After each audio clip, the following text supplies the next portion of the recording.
Hello and welcome to Nolan Financial Radio. My name is Chris McKinney. I'm with Nolan Financial Partners. If you'd like more information about what you hear during our show today, give us a call at 719-210-4242 or visit us online at our website, nolanfinancialpartners.com. And while at our website, click on the radio page. Check out our past shows and subscribe to our program on Apple Podcasts, Spotify, or Amazon Music. During the last several weeks, tariffs have become one of the hottest topics within both the general and financial news cycles. Currently, the United States is in a war policy and words with Canada, China, and Mexico about tariffs. So many people have ideas about what a tariff is, and at least vaguely, but the important thing to consider is what tariffs could mean for the economy, and more specifically, your bank account. Is it true that consumers end up bearing the brunt of tariffs because companies just pass along the cost? Do tariffs really change behavior? These are important questions. So during the show today, we're going to discuss tariffs, kind of what they are, what they could mean for the economy, what they could mean for you, and whether or not that really this works as a policy hammer or not. But before we jump into that timely topic, let me introduce you to my co-host, Tony Shore, whose wit and wisdom are coming to us today, tariff-free. Yeah, no tariffs on the show today for our listeners or for anyone. You won't have to pay customs to get a hold of this show. That's for sure. Well, I'll tell you what, Chris, this is a hot topic, hot off the press. But a lot of people out there, I think, when they hear about all that's going on, they're terrified. Oh, sure. Oh, did you hear what I just said? Terrified. Oh, so you bad. miss. I don't want to. That's bad. That's a bad dad pun. But despite that, I think today's show is going to be terrific. Terrific. No, Doubling down. Down. Come on. All right. Well, give it the sad trump. Some bad dad jokes, some bad tariff jokes on the show today. But I'm trying to ease the tension that people seem to have regarding tariffs.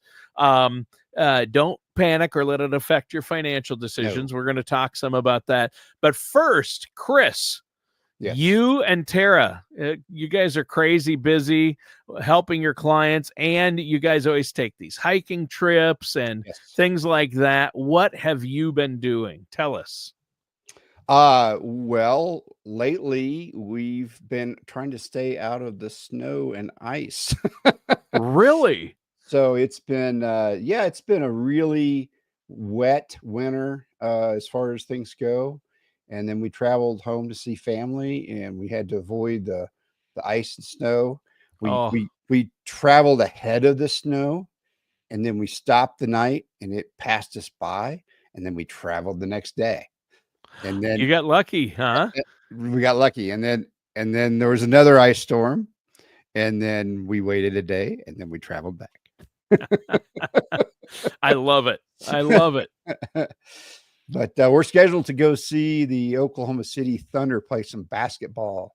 In March this month. What time you guys are hearing this? So we're really excited about that. Getting to Oklahoma City, going to a game with my family and doing. Oh, fun! Yeah. That sounds like a blast. Yeah. It should be fun. I've never been to a professional basketball game before. Oh, you haven't? I have not. Oh my goodness, they're a lot of fun. I love them. Oh, okay. Yeah. Timberwolves beat the Thunder in February, right? So yep, we did, which was one of the biggest comebacks ever in NBA history. Yeah. NBA history. It was a 1 in 5,000 comeback. Yep, and we've got this guy on my Minnesota Timberwolves team named Ant. They call him Ant, and that's Anthony Edwards, not the actor Anthony Edwards. Right. And I say that to everybody, and everybody's like, "There's an actor named." All the young people are like, they have no idea. Anthony Edwards, great actor from the 80s, kind of part of that Brackback era. But he had that movie Tag, I think. Yes, Tag. That's right. He was in that. Yeah, where he was a paintballer that turned into a spy. Yes, isn't that funny? So that's great. Tara's been busy, I know, just running around like crazy. Oh yeah. She's traveling again, going to the Caribbean for an exercise with some medical folks. So doing great things. Yeah, with the military. That's amazing. Well, let's get into the tariff discussion today. I mean, obviously, Yeah, it's kind of a big topic. yeah, it's a hot topic, and some people may or may not understand what a tariff is. But Right. an important question: what does it mean for the average person, right? Yeah. So what is a tariff, right? Hmm. And a tariff is a tax, whether it's on an automobile or grocery produce or anything else. The importer is responsible for paying that tariff at the port of entry, right? So the U.S. custom officials say, okay, you just unloaded a car. The tariff on that car is 25% because it Hmm. came from Mexico. Yep. Now you pay us the value on that you're paying is $10,000. Right. You give us 1,200, the 25% of that in tax. So So $2,500. U.S. businesses and companies that import goods to Yes, sell in this country, like we import a lot of crude oil from Canada, we import it's a true. lot of, uh, yeah, most of our cars come from Japan and other places and within the U.S., but other things that come from Mexico, we have a lot of stuff come from Mexico. So even U.S. manufacturers, because they build cars in Mexico that Right. then are Yes. sold here, Tennis right? shoes, cars. I mean, those Nikes might be going up, right? That's right. Converse, they're all made in Mexico, I believe. All So, made in yeah, Mexico. Yeah. yeah, yeah. So So, not too much made in Canada that we import, but like you said, big things like oil. So so why are tariffs typically imposed then? We know what a tariff is. It's something that a company has to pay U.S. Customs. They collect the tax. It's a tax, and the money ends up in the U.S. Treasury. right, But the U.S. business pays it. right. If we put another 25% tariff on Mexico, and that car or the shoes come up, the company bringing it in, like Ford or Converse, what have you, they would pay the tax. And the question is, of course, why then is that imposed? So in a lot of cases, it's imposed because they're putting a tariff on us, or we're trying to protect maybe our industry. So like there's 100% uh, tariff on cars from China, and that's because the back I think it was 2021, 2022. U.S. realized that if we started letting in these Chinese cars that they can make for half the price that we can make them, that we could not compete. So sometimes it's for creating a competitive price for our domestically made goods. Okay, so that's a good reason for tariffs. Other things is it's just reciprocal tariffs. They put a tariff on us, we put one on them, or it may be because we want to equal it out for the world, right? So maybe somebody else can produce it so much cheaper, and we want to be able to uh, keep all our trade partners happy, so that we'll put a tariff on somebody, so we can make our trade partners happy that way. So there's a lot of different reasons for that. In this particular case, the current administration is saying that we're using tariffs to get to apply political pressure to these countries to help us with some different type of goals, not economic goals, but help us with our immigration problem, which is a national security issue, to help us with our drug problem, which is a national security issue, and to help us with, for China, it's specifically one drug, fentanyl. Yeah. We want to stop the import or export from China to America of illegal fentanyl, and so that it doesn't hit our streets and kill our kids. And so that's a national security issue too. If it's killing people, it's a national security issue. And so that's what we're trying do is twist those arms to get them to help us stop those things. Right. That's really important to understand. So basically, I think Trump, basically, Chris, the Trump administration, I think he's using these mainly as a negotiating tactic, right? Sure.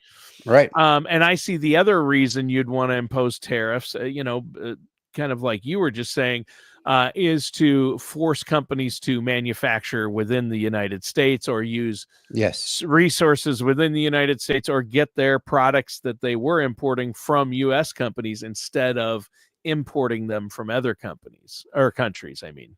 Right. I mean, Right. think about, the big export of industrial jobs that we had in the 70s, 80s, and 90s. So many factories moved overseas. If we would have instituted tariffs maybe back then on some of those, maybe we could have slowed down some of that that loss of our ability to fabricate things.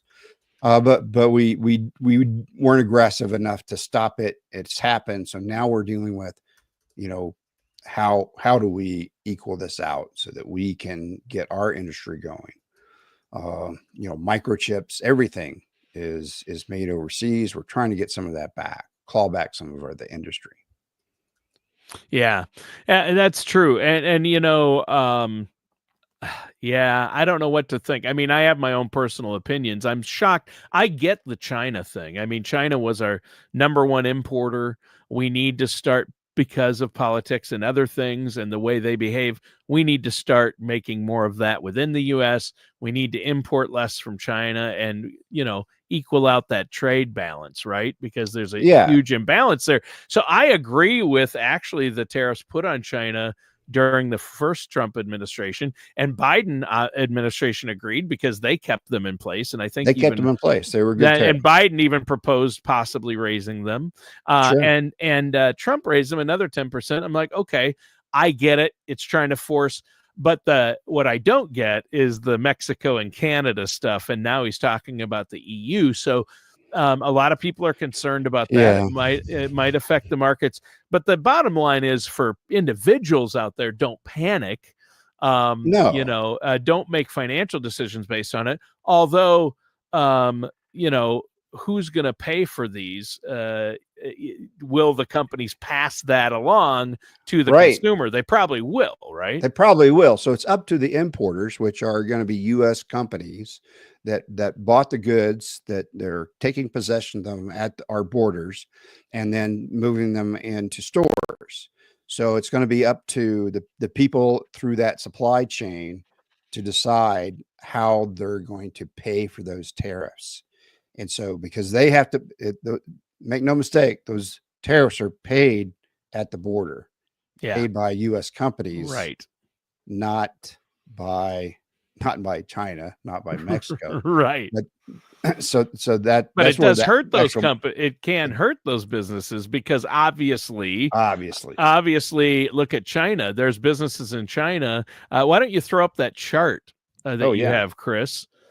Because that illustrates what we're talking about. See how our top three trading partners are Mexico, China, and Canada. Right. So it's no surprise that that's where Trump went, the administration went.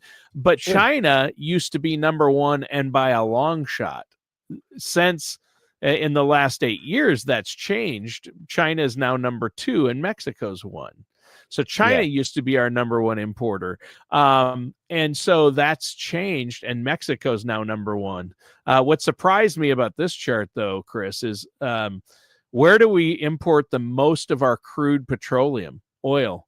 Canada. Look at that. That is crazy. I did not know that. But this kind of illustrates where stuff comes from. Right.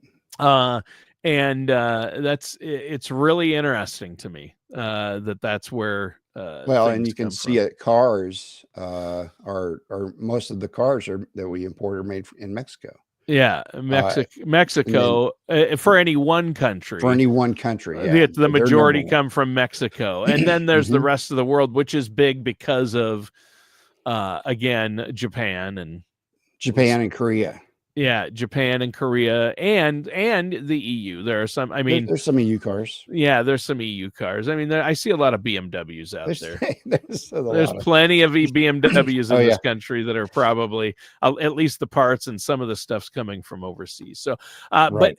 at any rate, tariffs do have an impact, and Yeah. it can be passed to consumers. But again, don't make rash decisions with your finances because of it, right? No, we never make rash decisions with our finances, Tony. Right. That's not how we play over here. Well, I know So you don't, and your clients don't, because you keep that in check. But you want to make sure our listeners out there don't let this get crazy. So, right, what's the rule of don't do anything rash without nothing talking to rash. somebody like yourself. Yep. Patience and prudence are good. Work with a financial professional if you have concerns about if times of economic anxiety come up or Yeah. uncertainty. Talk to Chris at Nolan Financial, right? That's the bottom That's line. right. Talk to me. Give me a call at 719-210-4242, and we'll sit down and have some discussions about how to prepare your assets for any future economic uncertainty and volatility, which is something I do with all my clients. Yes. And so we are trying to get everybody on our schedule to talk to them about where they are right now with our clients. So we also want to get some new clients and help prepare them and their assets for the economic uncertainty and volatility. Your money's not going to go away, but it could be quite volatile. Mhm. It could, and this uncertainty is the financial experts don't know what's going to happen. They're looking at what's happening, and they don't know. So nobody knows what's going to happen with our economy and with the stock market. So they don't know. Yeah. But that doesn't mean we can't do things to create a better position for ourselves. So one of the first things we like to talk about is creating a fund that you have that will take care of you if you have an emergency. So we've talked about that a lot, kind of call it an emergency fund, though you likely know how to important these things are and how to create one. Not enough people actually have one. So 1 out of 4 people do not have an emergency fund whatsoever. So that's about 60% of Americans have this discomfort with their the amount that they have in emergency savings because they don't have one, or it's not big enough. So, I don't know where you fit in with all this, but you want to make sure that you have an emergency fund and you contribute to it on a regular basis. So that way, when you pull money out of it, it will replenish in time. So the money that you dedicate your emergency fund should be held in something that you need for any unexpected expenses like medical emergencies, home, car repairs. If you have a sudden job loss, talked to a client today. He lost his job a couple of weeks ago, but you know what? He was fine. He's like, yeah, I'm fine. We'll probably get another job. If it takes me a minute, I'll be okay. Why? Because we set up an emergency fund for him, right? Right. So That's huge. My wife and I didn't have one. And then I started we didn't. And then I started doing the show with you guys a number of years ago. Yeah. And I'm like, honey, we got to have this emergency fund, Tara and talking about Chris, it, man.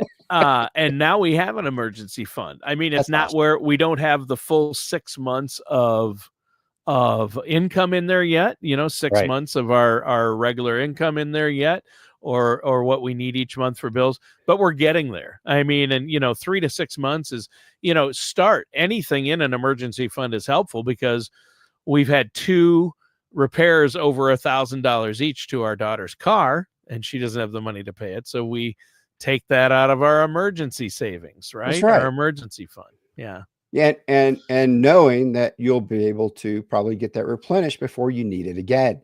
Yes, hopefully. Hopefully the furnace or the AC doesn't go out tomorrow, right? Yeah. So I met with a client, Lisa, and she retired about 6 years ago, And so she had a big bulk of money in an emergency fund, and she was going to use that. It was way more than she needed. She was going to use that for traveling. She went to Scotland, she went to Iceland, she went to Italy, she went to I think she went to China too. But so she went to all these places, and I met with her last week, and she said, "Oh no, my emergency fund's still at the same place. It's still way more than I need in there. We the money just kind of happened, and I'm fine." So she was just fine. That's good. That's So really good. having that emergency fund just helps you do that, and it helped give her that permission to go on those trips. You talk And about a live, retired person, right? yeah, and live And anxiety free. You don't have to anxiety free, worry. Yeah, anxiety free. That's yeah, key. that's the So key.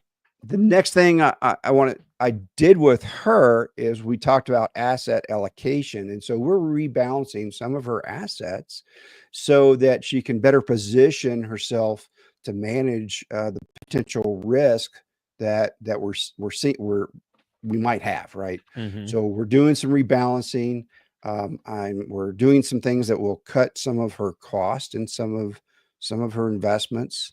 So, that's one thing you can do with your investments. If you cut your costs a little bit by rebalancing, sometimes you can get into a fund that doesn't have quite the expense ratio on them. And that can help.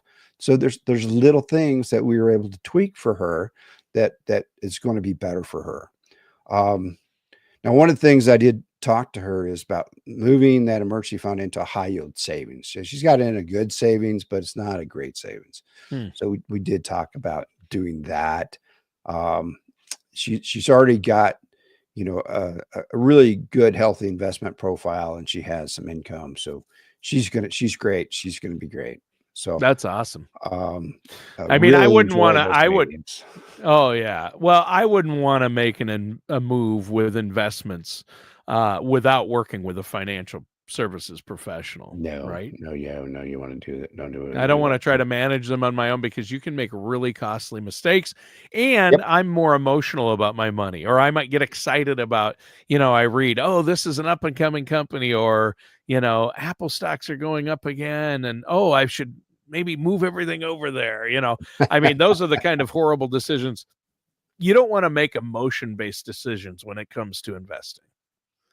That's right. No, you don't. And if you're going to go talk to a professional, they're going to help you take emotion out of Yeah. what you're doing, and maybe not take emotion out of it, but maybe just make it so it's an analytical decision. There's still some emotion about with things, and that's money is emotional, right? And Right. that's okay. But we want to make sure that we're our emotions are directed in that protecting ourselves from rash decisions.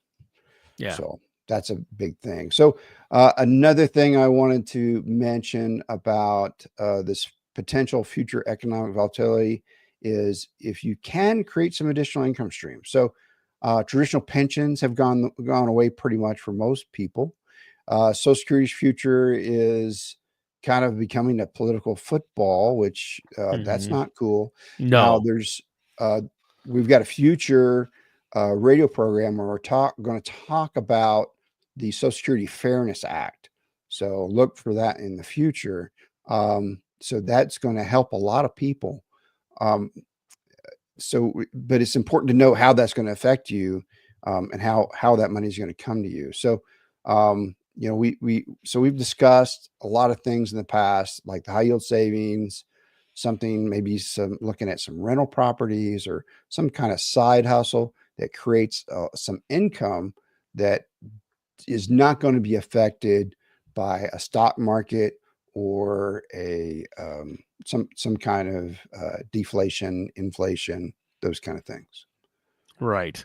Yeah, you have to look at that. And people hear the news. I mean, it's always the sky is falling, right? Yeah, yeah, Yeah.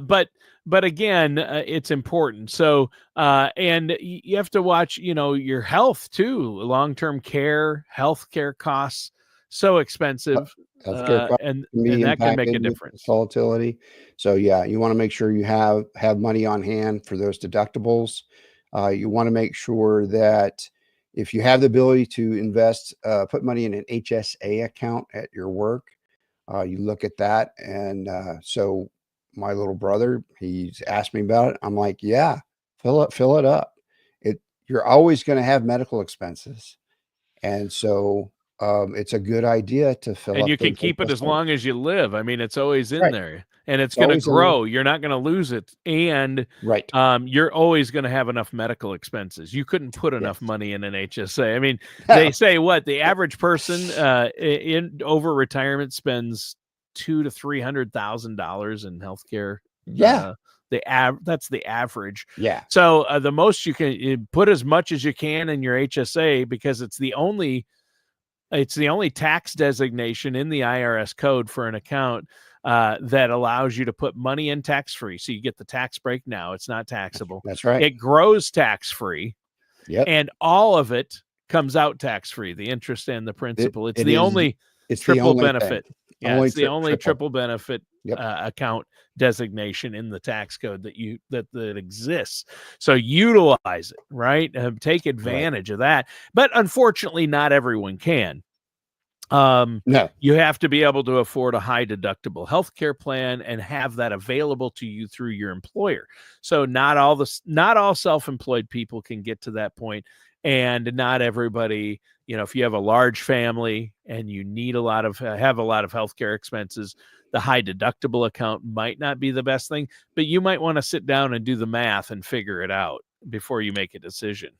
Yes, that's right. Yeah. It's a good idea to take an analytical assessment. I can say that word. Yeah. Of what you're doing with all the money that's going into your 401k, what your employer is doing. Yeah. When are the open seasons? When can I do those kind of things? Usually they're toward the end of the year or at the beginning of the year. So you may be in one.